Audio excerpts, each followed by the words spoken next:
कहानी का नाम दीवार, तस्वीर और बेइज्जती। एक शहर में एक आदमी रहता था, नाम था शंकर। शंकर बड़ा ही सीधा सादा और थोड़ा अनाड़ी किस्म का आदमी था। उसे लगा कि घर की एक खाली दीवार बहुत सुनी सुनी लग रही है, तो उसने एक छोटी सी तस्वीर लाकर उसे टांगने का फैसला किया। अब तस्वीर टांगने के लिए क्या चाहिए? कील और हथौड़ा। शंकर ने घर का चप्पा चप्पा छान मारा, तकियों के नीचे, सोफे के अंदर, अलमारियों के पीछे, किचन के डिब्बों में हर जगह ढूंढा।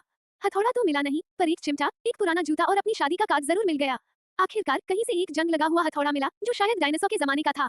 कील ढूंढते ढूंढते एक छोटी सी टेढ़ी मेढ़ी कील मिली, जो लग रहा था किसी चूहे ने कुतर दी हो। शंकर बड़ा खुश हुआ। बस अब तो कमाल कर दूंगा, उसने मन में सोचा। दीवार के पास पहुंचा, कील लगाई और पूरे जोश से हथौड़ा मारा।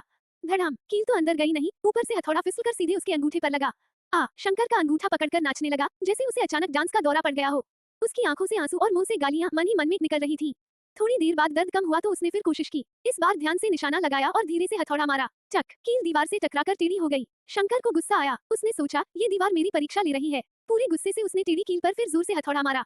कराक। कील टूट गई और जहां कील लगी थी वहां दीवार में एक छोटा सा गड्ढा हो गया। शंकर का पारा चढ़ गया। उसने एक और कील ली, जो पहली वाली से भी ज्यादा टेढ़ी थी। उसने सोचा, आज या तो ये कील दीवार में जाएगी या मैं दीवार तोड़ दूंगा। अंगूठे का दर्द भूला, दीवार से बदला लेने की ठानी और पूरी ताकत से हथौड़ा चलाया।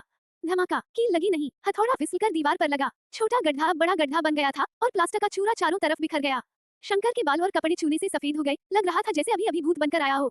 तभी उसका पड़ोसी वर्मा जी उधर से गुजरे। उन्होंने देखा शंकर को, दीवार को, टूटी कील को और छूने में सने हथौड़ी को। वर्मा जी अपनी हंसी रोक नहीं पाए। क्या हुआ शंकर भाई? लगता है दीवार पर तस्वीर नहीं, बम लगा रहे थे। शंकर शर्म से पानी पानी हो गया। उसने हथौड़ा नीचे रखा, चूना झाड़ा और बुझे हुए स्वर में बोला, नहीं वर्मा जी, बस तस्वीर टांग रहा था। वर्मा जी हंसते हुए बोले, अरे इसमें इतनी क्या मेहनत? रुको, मैं अभी अपना ड्रिल मशीन लाता हूँ, 1 मिनट में छेद हो जाएगा। वर्मा जी ड्रिल मशीन ले आए। उन्होंने बड़ी शान से मशीन दीवार पर लगाई और बटन दबाया। ज़ज़। ठक। मशीन अचानक बंद हो गई। वर्मा जी ने देखा तो ड्रिल का बिट दीवार में फंसकर टूट गया था और जहाँ ड्रिल लगी थी वहाँ भी एक और बड़ा गड्ढा बन गया। अब वर्मा जी का मुंह उतर गया। शंकर अपनी हंसी रोक नहीं पा रहा था, भले ही थोड़ी देर पहले उसका अंगूठा और दीवार दोनों टूटे थे। वर्मा जी ने खींचकर कहा, अरे यार, ये दीवार तो भूतिया है। चलो छोड़ो, तस्वीर रहने दो, दीवार पर पुट्टी करवा लेना। आखिर में तस्वीर दीवार पर टंगी नहीं, वो जमीन पर पड़ी रही। दीवार पर 3-4 गड्ढे हो गए। शंकर का अंगूठा सूज गया। वर्मा जी की ड्रिल मशीन टूट गई और दोनों धूल फांकते हुए दीवार को घूरते रहे, जैसे दीवार ने उनका मजाक उड़ाया हो। उस दिन के बाद शंकर ने कसम खाई कि वो अब सिर्फ चाय बनाएगा, घर का कोई DIY काम नहीं करेगा।